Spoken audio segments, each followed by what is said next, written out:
வணக்கம் நேர்களே. இன்றைய தினம் நமது சந்தைகள் ஒரு heavy selling pressure with geopolitical tensions இரண்டும் சேர்ந்து மார்க்கெட்டை பார்த்தோம்னா 24,140.70 தள்ளி கொண்டு வந்து சொல்லலாம். கிட்டத்தட்ட 206 புள்ளிகள் குறைந்துள்ளது. அட்வான்சஸ் 533, டிக்ளைன்ஸ் பார்த்தோம்னா 1755. அதோட இந்த செல்லிங் பிரஷர்ல பிராடர் மார்க்கெட்டும் விழுந்தது குறிப்பிடத்தக்கது. மேலும் இந்த அட்வான்ஸ் டிக்ளைன் ரேஷியோ ஒரு strongly recommend on the downside sentiment, that is negative sentiment in the market, feeling of favour of declines அப்படின்னே சொல்லலாம். ஸோ இதில் முக்கியமான ஒரு விஷயம் என்னவென்றால், நேற்றைய தினம் மோர்கன் ஸ்டான்லி காம்போசிட் இண்டெக்ஸ்ன்னு சொல்லுவோம் இல்லையா, அதில் சில பங்குகளை ஆட் பண்ணியிருக்காங்க, சில பங்குகளை வெளில கொண்டு வந்திருக்காங்க. அது 30 ஆகஸ்ட்லேருந்து அதை அவங்க எஃபெக்டிவ் பண்ணுறாங்க. அதில் மெயினாக 7 பங்குகள் வந்ததில் RVNL, Zydus Life, Idea, Oil India, Dixon Technology, Prestige Estate and Oracle Financial Services இதெல்லாம் உள்ளே வந்திருக்கு.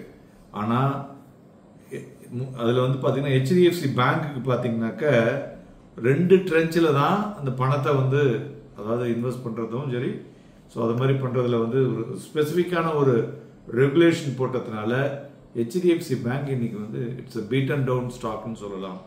அதுவே கிட்டத்தட்ட 50% இன்னைக்கு விழுந்ததுல 50% ஆஃப் த வேல்யூவை மார்க்கெட்டை குறைச்சது ஹெச்டிஎஃப்சி பேங்க் அப்படின்னு சொல்லலாம். ஓகே, தென் துறைகளை பார்க்கும் பொழுது கன்சூமர் டியூரபிள்ஸ், ஹெல்த் கேர் பெட்டரா பண்ணினது இன்றைய தினம். மறுபுறம் பார்த்தோம்னா financial services, metal and banks இது எல்லாமே ஒரு சப்டியூடு ட்ரெண்டோட ஒரு ப்ராஃபிட் புக்கிங்ல விழுந்த துறைகள் என்று சொல்லலாம். இண்டிவிஜுவல் ஸ்டாக்ஸ்ல பார்த்தோம்னா லைக் டைட்டன், அப்போலோ ஹாஸ்பிட்டல், தென் டாக்டர் ரெட்டிஸ், இந்த வாரமே ஃபார்மா வாரம்னு சொல்லலாம். அது நம்ம போன வாரமே ஹைலைட் பண்ணியிருந்தோம். Tata Consumer, HCL Tech, Nestle, Britannia, Sun Pharma, Wipro, Reliance Industries இவையெல்லாம் ஏறிய பங்குகள். இறங்கின பங்குகள்னு பார்த்தோம்னா BPCL, HDFC Bank, then Shriram Finance, HDFC Life, Bajaj Finance, then Tata Motors, Tata Steel, Grasim, Adani, State Bank of India இவையெல்லாம் மேஜர் லூசர்ஸ் இன்றைய தினம் என்று சொல்லலாம். மேலும் இன்றைய தினம் Q1 ரிசல்ட்ஸ்ல பார்த்தோம்னா ஹிண்டால்கோ, இந்துஸ்தான் ஜிங்க் ஒரு பெட்டர் ரிசல்ட்ஸை கொடுத்துருக்காங்க. அதே மாதிரி பார்மாசூட்டிக்கல் செக்டர் ரிசல்ட்ஸும் நல்லா இருக்கு. அதனால இண்டிவிஜுவல் ஸ்டாக்ஸ்ல ஸ்டாக் ஸ்பெசிபிக் மூவ்மெண்ட்ல பெட்டராகவே பண்ணிட்டு இருக்கு. நிறைய ஸ்டாக்ஸ் பார்த்தீங்கன்னாக்க பைபேக் பண்ணிட்டு இருக்காங்க. அந்த பைபேக் ஆஃபருக்கு மேலேயே அந்த ரேட் இப்போ போயிட்டு இருக்குன்னு சொல்லலாம். அதே மாதிரி டாடா கன்சியூமர் ரைட்ஸ் இஷ்யூ மார்க்கெட்ல விற்கிற டேட் முடிஞ்சு போச்சு. நீங்க அதை ரைட்ஸ் இஷ்யூ இன்வெஸ்ட் பண்ணி தான் ஆகணும். ஸோ அது பார்த்தீங்கன்னா லிங்க்இன் டைம் உள்ளுக்குள்ள போயிட்டு ஃபார்ம் எடுத்து நீங்க அதை பண்ணலாம். மேலும் நிஃப்டியை பொறுத்தவரை டெக்னிக்கலா பார்த்தோம்னா இன்றைய தினம் ஃபியூச்சர் 56.99 லட்சம் வால்யூம் நடந்திருக்கு. ஸோ நம்ம சொன்ன இல்லையா, போன வாரத்திலையும் நேத்திக்கும் அது ஒரு மாதிரி ஒரு ஸ்டாக்னண்டா இருக்கு. Either it is an accumulation or distribution. கம்ப்ளீட்டா டிஸ்ட்ரிபியூஷன் ஆயிருக்கு. அதனால தான் இன்றைய தினம் நம்ம இந்த வீழ்ச்சியை எதிர்நோக்க முடிஞ்சது. பேங்க் நிஃப்டியை பொறுத்தவரையும் பார்த்தோம்னா இன்னைக்கு அதுவும் ஒரு 27 லட்சத்துக்கு கிட்டத்தட்ட வால்யூம் நடந்திருக்குன்னு சொல்லலாம். ஸோ மெயினாக இந்த இன்புட்ல நம்ம இன்னொரு விஷயம் பார்க்கணும். நம்ம மேலே சொன்னோம் இல்லையா, இந்த மோர்கன் ஸ்டான்லி காம்போசிட் இண்டெக்ஸ், அதனால இண்டெக்ஸ்ல நிறைய அட்ஜஸ்ட்மெண்ட் இருக்கு. அதனால ஆகக்கூடிய வீழ்ச்சியாக கூட அது இருக்கலாம். அதனால பிளஸ் ரெண்டாவது வியாழக்கிழமை லீவு, அதனால என்னாச்சு, இந்த வீக்லி எஃப்எண்டோ நாளைக்கு ரெண்டுமே செட்டில் ஆகுது. ஸோ அதனால எல்லாருமே அண்ட் வியாழக்கிழமை அன்னைக்கு என்ன கவர்மெண்ட் அனௌன்ஸ் பண்றாங்க அந்த டெசிஷன்ஸும் மார்க்கெட்டுக்கு ஒரு பெரிய ஒரு இம்பார்ட்டன்ட் திருப்பு முனையாக இருக்கக்கூடும் என்று எதிர்பார்க்கலாம். மேலும் பிளாக் டீலை பொறுத்தவரை பார்த்தோம்னா Cipla, HDFC bank and Infosys இது மூணுலையும் பிளாக் டீல் நடந்துள்ளது. மேலும் மார்க்கெட்டினுடைய அப்சர்வேஷன் டெக்னிக்கலா பார்த்தோம்னா ஒரு மேஜர் ஒரு லாசஸ் இன்னைக்கு மார்க்கெட் சந்திச்சதுன்னு சொல்லலாம்.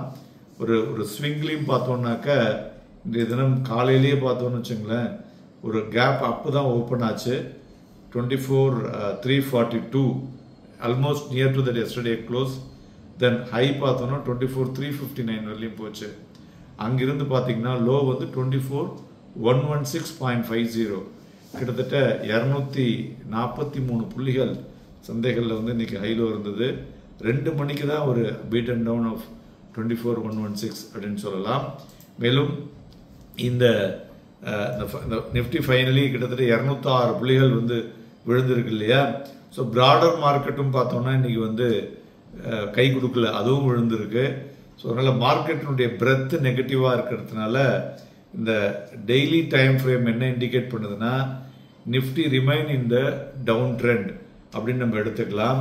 மெயினாக வந்து இந்த ப்ரீவியஸ் லோ இருக்குல்ல, அது ரெண்டையும் நம்ம வாட்ச் பண்ணணும்.